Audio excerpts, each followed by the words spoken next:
महिलाएं नागा साधु कैसे बनती है, कितना कठिन होता है ये प्रोसेस और क्यों आजकल लड़कियां साधु बनती जा रही हैं और लोग कैसे मगरमच्छ की खेती कर करोड़ों कमा रहे हैं और इसी वजह से जल्द ही खत्म होंगे मगरमच्छ। और इजराइल की एक ऐसी सिंगर जिसे देखकर आप भी उनके दीवाने हो जाएंगे। और क्या सच में पिराना मछली इतनी खतरनाक होती है जितना उन्हें टीवी और फिल्मों में दिखाया जाता है? और सुनील शेट्टी ने क्या किया था कि लोग आज भी इनकी तारीफ करते हैं? और इस बंदे को रेगिस्तान का शेर क्यों कहा जाता है? जानेंगे इन सभी सवालों के जवाब और कई मजेदार फैक्ट्स के बारे में। बस आप वीडियो के अंत तक बने रहिए। नंबर 1, आजकल सोशल मीडिया पर लोग इजराइल की मॉडल्स को काफी पसंद कर रहे हैं। अन्ना जाक एक इजरायली मॉडल और सिंगर है। ऐना ने बहुत ही कम उम्र से ही सिंगिंग शुरू कर दी थी। 2017 में जब वो मात्र 16 वर्ष की थी तब उन्होंने अपना पहला सॉन्ग मनी मनी लॉन्च किया था। उस गाने को यूट्यूब पर काफी पसंद किया गया, जिसके बाद उन्होंने माई लव और बैंग बैंग जैसे गानों के जरिए वाहवाही बटोरी। सोशल मीडिया पर उनके गाने हिट होने लगे। इसके बाद लोगों ने उन्हें इंस्टाग्राम और टिकटॉक पर फॉलो करना शुरू किया। आज उनके इंस्टाग्राम पर 1.4 मिलियन से अधिक फॉलोअर्स है। वहीं टिकटॉक पर इनके फॉलोअर्स की संख्या लगभग 5 मिलियन है। ऐना फिलहाल एक TV show to be a singer भी होस्ट कर रही हैं। अभी वो 19 साल की है और उनकी नेटवर्थ $1 मिलियन से कहीं अधिक है। एक बार आप भी इंस्टाग्राम खोलकर उनकी रील्स जरूर देख लीजिए, यकीनन आप भी उनके फैन हो जाएंगे। नंबर 2, आजकल दुनिया भर में क्रोकोडाइल फार्मिंग का क्रेज बढ़ रहा है। आपके लिए ये एक नई चीज हो सकती है, लेकिन विदेशों में इसका व्यापार धड़ल्ले से चल रहा है। अंतर्राष्ट्रीय बाजार में मगरमच्छ की खाल से बने प्रोडक्ट्स की काफी वैल्यू है। इनकी लेदर का बना बैग 1.5 लाख रुपए में तो वही जैकेट 4 लाख रुपए में बिक रही है। क्रोकोडाइल फार्मिंग करना कोई आसान काम नहीं है। इसके लिए ढेर सारे पैसे के साथ साथ कई एकड़ जगह की जरूरत होती है। साथ ही इसमें जान जाने का जोखिम भी बना रहता है। लेकिन यदि कोई एक बार इस बिजनेस में सेट हो जाए तो फिर उसकी कमाई हर साल बढ़ती ही रहती है। थाईलैंड में सबसे ज्यादा मात्रा में क्रोकोडाइल फार्मिंग की जाती है। यहाँ पर 1000 से भी अधिक फार्म्स में 12 लाख से अधिक मगरमच्छों को पाला जा रहा है। यहाँ पर आने वाले पर्यटक मगरमच्छ का मांस खाना भी पसंद करते हैं। लेकिन एनिमल लवर्स क्रोकोडाइल फार्मिंग से खुश नहीं हैं, क्योंकि केवल लेदर और मीट के लिए इन क्रोकोडाइल्स को जिंदा काट दिया जाता है। इसके अलावा दुनिया भर में अवैध तरीके से क्रोकोडाइल्स का शिकार भी किया जा रहा है। नंबर 3,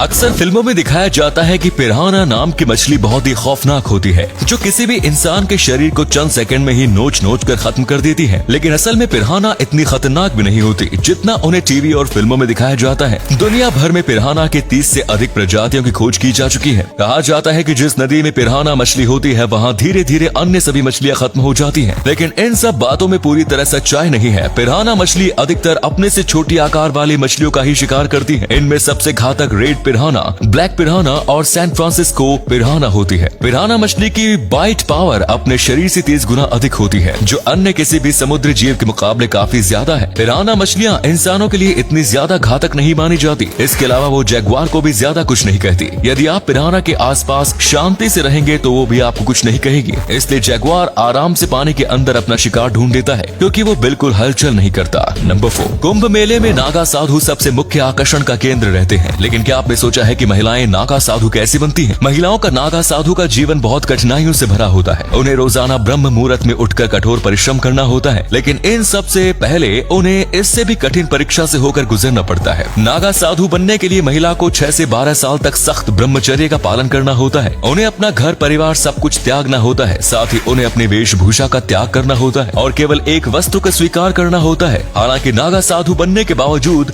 महिलाओं को निर्वस्त्र होने की इजाजत नहीं होती। घर परिवार छोड़ने के बाद उनके लिए सबसे कठिन होता है पिंडदान करना, यानी कि इसके बाद उनका अपने पति, बच्चों और अन्य परिजनों से कोई रिश्ता नहीं रह जाता। सभी परीक्षाओं से गुजरने के बाद अखाड़े के आचार्य महामंडलेश्वर उन्हें दीक्षा देते हैं। साल 2019 के कुंभ में पहली बार महिला नागा साधु ने भी पुरुष नागा साधुओं की तरह स्नान कर सभी परंपराएं निभाई थी। नंबर 5, चीन के हुबई प्रांत में एक बहुत बड़ा सोलर पार्क बनाया गया है, जहां लाखों की संख्या में सोलर पैनल्स बनाए गए हैं। इस पार्क के जरिए चीन हर साल 14 अरब किलोवाट की बिजली पैदा करता है। साल 2022 में चीन के बीजिंग में आयोजित होने वाले विंटर ओलंपिक्स पहले ऐसे ओलंपिक होंगे जिसमें पूरी ऊर्जा का इस्तेमाल केवल सोलर प्लांट्स की बिजली से किया जाएगा। लेकिन इससे यहाँ के आसपास के किसानों को बहुत दिक्कतें हो रही है। लोगों का कहना है कि प्रशासन द्वारा उनसे जबरदस्ती जमीन लीज पर ले गई है और जिन लोगों ने इसका विद्रोह किया उनके साथ मारपीट की गई और जबरदस्ती जेल में बंद कर दिया गया। साथ ही लोगों ने बताया कि सरकार ने 3000 युआन प्रति एकड़ के हिसाब से मुआवजा देने का वादा किया, लेकिन लोगों को एक फूटी कौड़ी तक नहीं दी गई। इससे चीन का तानाशाह रवैया एक बार फिर सामने आ रहा है। और अगले फैक्ट पर जाने से पहले इस फोटो को ध्यान से देखिए और बताइए कि आपको किसका फोटो दिखाई दे रहा है। इससे पता लगे आपका दिमाग और आपकी आंखें कितनी तेज हैं। मिलते हैं आपको 5 सेकंड से।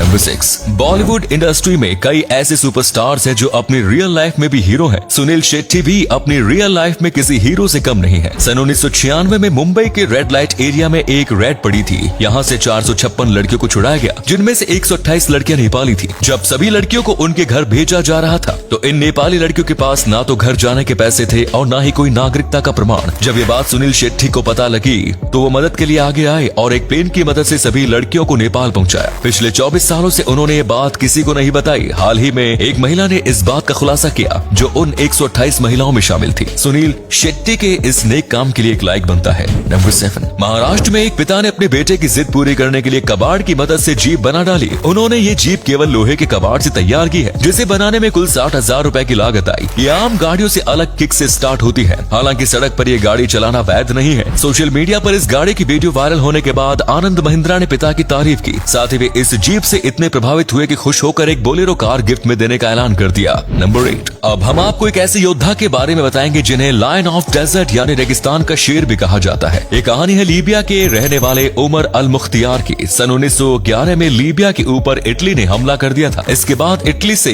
अपने देश को आजाद कराने के लिए लीबिया ने एक जंग छेड़ दी। हालांकि इटली की सेना के आगे लीबिया की सेना में दम नहीं था, लेकिन लीबिया के लोगों ने हार नहीं मानी। लीबिया की तरफ से उमर अल मुख्तियार ने सेना की अगुवाई की। उमर केवल एक मदरसे में पढ़ाने का काम करते थे। वे छिपकर अपनी टुकड़ियों के साथ इटली की सेना पर हमला कर दिया करते थे और तुरंत ही रेगिस्तान में कहीं गायब हो जाते थे। इटली की सेना से वे 20 वर्षों तक युद्ध करते रहे। सन 1931 में कुछ मुखबिरों की मदद से उमर को पकड़ लिया गया और उन्हें सड़क पर खड़ा कर फांसी दे दी गई। लेकिन उनका नाम आज भी लीबिया के इतिहास में अमर है। उनकी जीवनी के ऊपर हॉलीवुड में एक फिल्म भी बनाई जा चुकी है। तो उम्मीद है ये वीडियो आपको पसंद आया होगा। अगर आया तो लाइक कीजिए, शेयर कीजिए, कमेंट्स कीजिए। धन्यवाद।